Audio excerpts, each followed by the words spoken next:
I'm an independent consultant, have been for the last 7 or 8 years or so, and I've worked as a consequence in a lot of different places, just so as it happens. I've had 3 different clients this year, for example, so I get to see quite a lot of different things, and so you do start to pick up a bit of a tool bag of different ways to do things.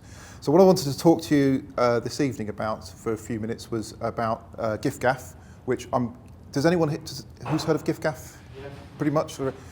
I ask that periodically. So it's 2009 we launched, so I guess that's 5-6 years old now.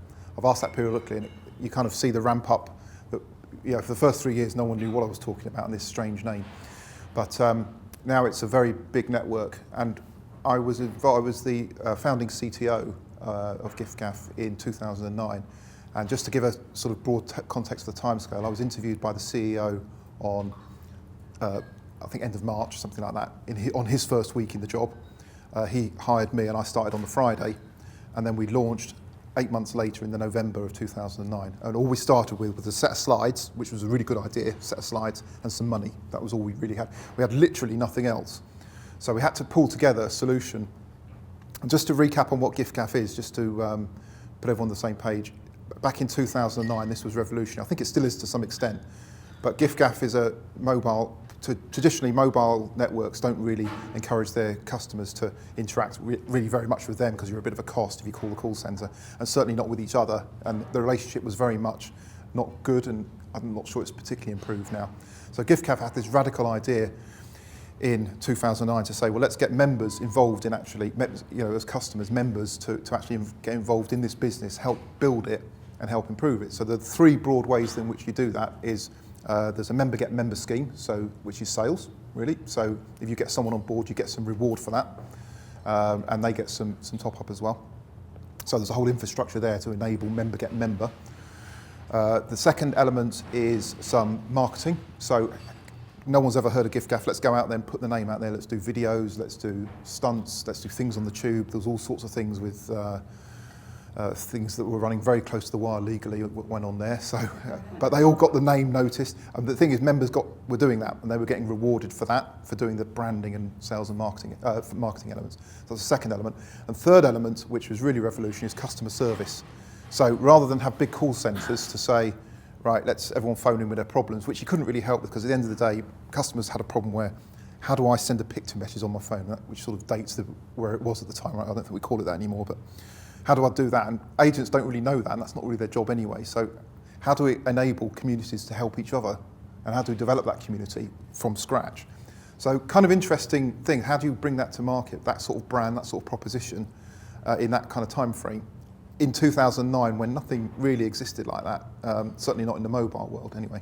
But of course, some of those ideas were drawn from the emerging social networks that were coming at the time of, how can those be exploited?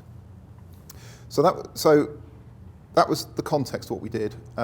Very little brief bit about then the architecture. I think what I want to just focus on, there's lots of things I could work through. I think what you might find most interesting is the use of how we use cloud services, and we've talked a little bit about that in the breaks around how they can enable solutions to come to market a lot quicker. So what we did, broadly speaking, as a core service, it was around online. So this was always going to be online. You had to order online, top up, log in. The whole journey was really online. So the core portal we owned ourselves. We had a team of developers, but it was a fairly traditional open source based portal, had all the usual functions of a shop and self-service and login and some content management. So that was the sort of engine. And I suppose also the home of the customer, that's where it was. So that, in the architecture, that was the centre. We also then had a data warehouse, because campaigning was very important, and we talked a little bit about that in the last session about exploiting the data, and we really wanted to use that. Every time someone came to the site, we really wanted to understand that and campaign them and show them a different experience next time. So that went into a traditional cloud. It was cloud-based environment, because we didn't have any infrastructure at all. We had no budget for infrastructure. We only had a small amount of capital. We had some OpEx budget. So we put this into, I can't remember the name of the company now, Celerity, I think. They had a cloud-based data warehouse project. So we could shovel stuff over there. So that was a solution which was enabled by the cloud fairly quickly. We could get our schemas up and running and synchronize it with the portal and get that whole flow working so that the campaign management side was up and running. But the thing that really was innovative at the time, and the thing that unlocked the solution and made the proposition work was, and I was sitting down scratching my head one day to think, how do we do this community stuff? How do we get people to engage with each other? How does that work? How do we not have a call centre? Well, we did need to have agents involved because for things like credit card queries, there was a small number of outbound agents only, so you couldn't call them, but they would call you. So how do we glue all that stuff together? So spent a bit of time just looking at those, nothing amazing in terms of, forums, ideas factories,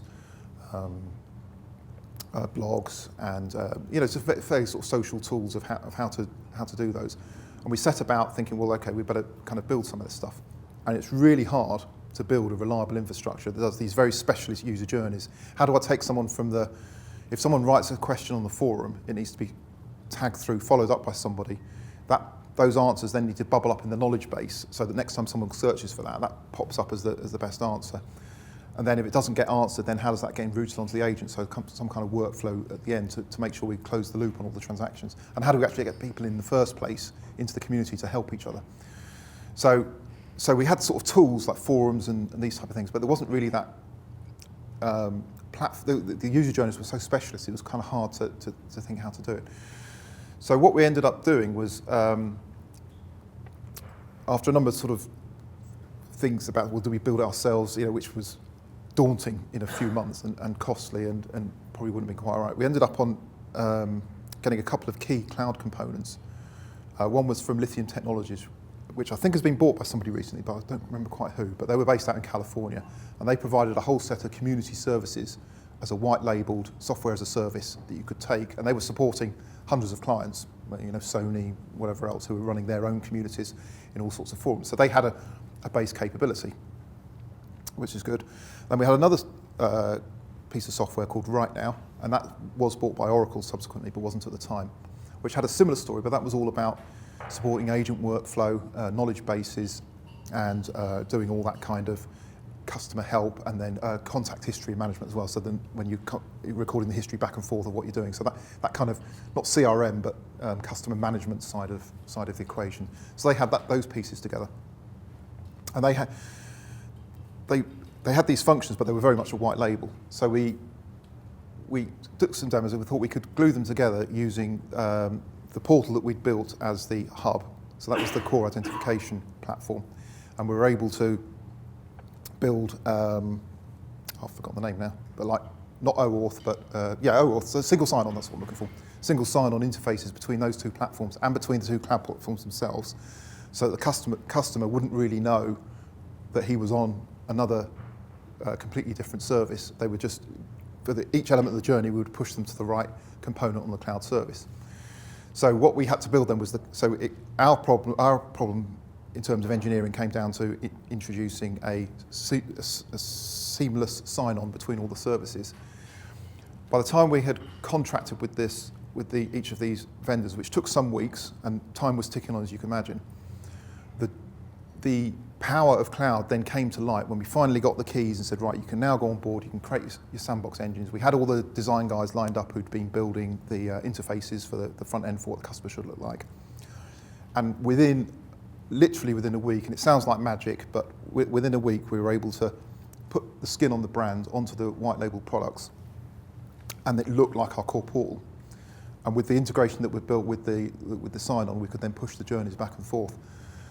And for me, that was the real light bulb moment in terms of how to deliver and build services. And for me, and this is too, I mean, we've all been involved in cloud services since, but it's that component model of using a cloud service in almost like this B2B fashion, where you're able to take a subset of what it does, and it already works. So it's a platform that's serving, it's already there, it doesn't need to be tested, it just does its stuff because hundreds of customers are already using it. You can take it and configure it very quickly. You're paying as you use, so there was a model for per click and per this and that. And it shortened the project timescales by no end, but more importantly, made us have these real custom journeys that you see on the GiffGaff website still today. I mean, it's the same core architecture, but they've added more features to it. But when you first sign up at GiffGaff, you go through that journey to get the SIM. You're onto the forum, and you're able to then interact with the community ask questions, and not long after launch, when there weren't that many members, you were able to get questions answered on the forum within 90 seconds on average, which we were able to track with the analytics, which was just incredible compared to a phone call centre. So it made a step change in user engagement and experience. And part of the reason of bringing that out was that Lithium, because they had all the experience, they weren't just bringing the software, they were bringing experience in how to manage a community and bring it in and actually enable that. So they were able to give us some of the tools and activities that you need to do to create the community itself, spark it into life. They've got super users, and there's various tierings of online users, and they were able to help us identify who falls into what category and what motivates them online. Because you can just give them a badge and people will do it. People will give their time for free if they're passionate about it. You have to create them the tooling environment so they get into it and they really they can make their own macros and this and that and customize their little bit of the site, and they will do their own thing with it.